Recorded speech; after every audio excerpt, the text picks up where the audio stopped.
বাজেটে এখনো পর্যন্ত কোনো রকম সুরাহা মেলেনি বাংলার তন্তুজীবীদের, কিন্তু রাজ্য সরকার এবার বাংলার তন্তুজীবীদের জন্য বা তাঁত শ্রমিকদের জন্য হাত বাড়িয়েছে।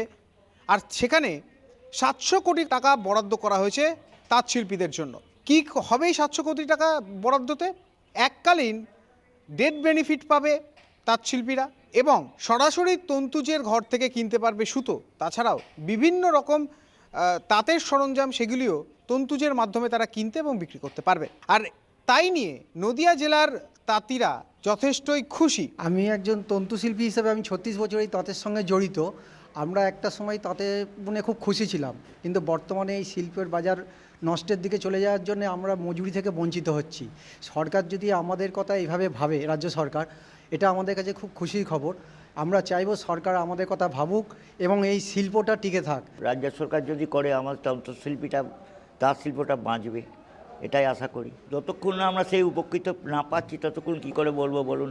আমার তো কাজ করে না খাওয়ার মতন অবস্থা। আমরা কৃতজ্ঞতা জানাই আমাদের সরকারকে, আমাদের জননেতা অভিষেক বন্দ্যোপাধ্যায়কে। তিনি এই তাঁত শিল্পীদের নিয়ে শান্তিপুরের বুকে একটি বড় সম্মেলন হয়েছিল, তাঁতিরা সেখানে বক্তব্য রেখেছিল, তাঁতিরা তাঁদের অভাব অভিযোগের কথা জানিয়েছিল। তারপর আমরা দেখেছি আমাদের মামাটি মানুষের সরকার 3টে স্কিম তাঁত শিল্পীদের জন্য চালু করেছে। সারা বাংলার তাঁত শিল্পীরা উপকৃত হবে। তাঁতিদের কাছে সেই তন্তুজের মাধ্যমে আমাদের সেই প্রকল্পগুলো তাঁতিদের কাছে পৌঁছবে।